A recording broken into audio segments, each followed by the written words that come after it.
Hey everyone, welcome to my first video. This video is going to be an ammo comparison. There will be no Ballistics Gel in this video, but if you like the video or you want to see the Ballistics Gel, please hit the like button or comment below, and I will buy a block or two and do those tests. What I'm going to be testing today and comparing more or less is going to be Remington's Golden Saber 38 Special plus P 125 grain jacketed hollow point. And I'm going to be comparing that with Remington's Golden Saber 357 Magnum 125 grain jacketed hollow point. I'm going to be shooting both of these guns, or both of these bullets, out of a Ruger LCR in 357 Magnum. Picked this gun up about a month ago. Absolutely love the gun. I'm really happy I decided to go with this.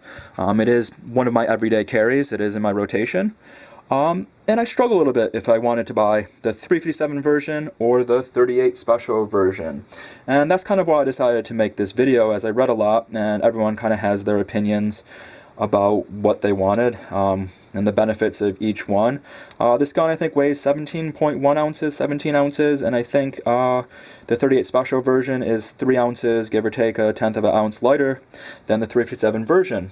This one costs $4.99 at my local shop, and the 38 Special cost $4.19. They only had one of these left when I stopped in, and I decided to pick up the 357 version. That was after I read everything.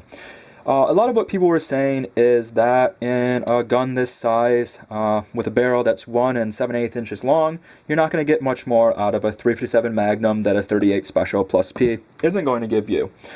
Spent some time, looked at Ballistics 101, which is a great website, and looked at the differences between 38 Special and 357 Magnum. However, I couldn't tell on their website if they were shooting the 357 Magnum out of a 6-inch barrel, a 4-inch barrel, a 2-inch barrel, and same with the 38 Special.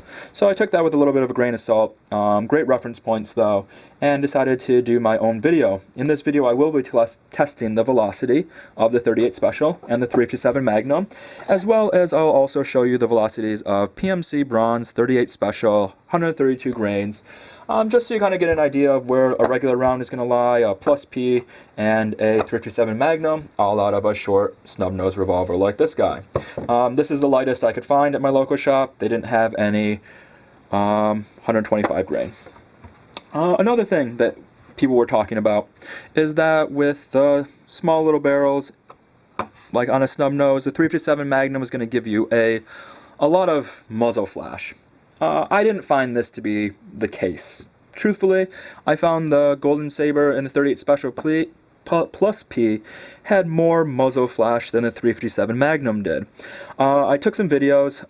My camera isn't good enough to really tell the difference between the two. It just looks like a big flash. So you're just going on my perceptions and what I think. My suggestion is do tests on your own if you can. But I found this guy to have a lot more muzzle flash than this guy. Another thing, and I think probably the most important, is recoil. There definitely is a difference in recoil. This is a light gun. The 357 Magnum, you do feel it. Isn't unmanageable? No. Can you get 5 quality shots on target in a short amount of time? Yes. That might not be true for everyone. My wife, for example, couldn't shoot the 357 Magnum. Maybe one shot would land where she wanted to, but 38 Special plus P is what she carries in her air weight. The 38 Special plus P, very easy to shoot out of this gun. Can shoot it all day. 357 Magnum, spent the day at the range today. I fired a box of these Mag Techs, 357 Magnum, 158 grains through the LCR. Got a little trigger slap there, left a little mark. Still fun to shoot, love the recoil and heavy recoiling rounds, but I'm not going to shoot a couple hundred rounds through this gun in a day. Probably 38 Special, probably no problem to do it. Am I going to do it? Probably not. But that's kind of what I'm going to be looking at today. I'll tell you my personal preference is a 357 Magnum. I found the round to be very accurate. I like the power in it. Can fire it pretty quickly as well. No problems getting 5 quality shots on target fairly quickly. I don't have that in the video as my shots are much more timed. And I actually think in the video I hit all 5 6-inch plates at 25 feet with a 357 Magnum, and I miss one with a 38 Special plus P. So that said, again, please like the video if you like it. If you don't like it, tell me why, as I'm hoping to make some more ammo comparisons and ammo tests, and I'll also be doing a full review of this guy as well as some holsters and other things, as I have become quite fond of the little snub-nosed revolvers. So with that, on to the shooting portion of the video.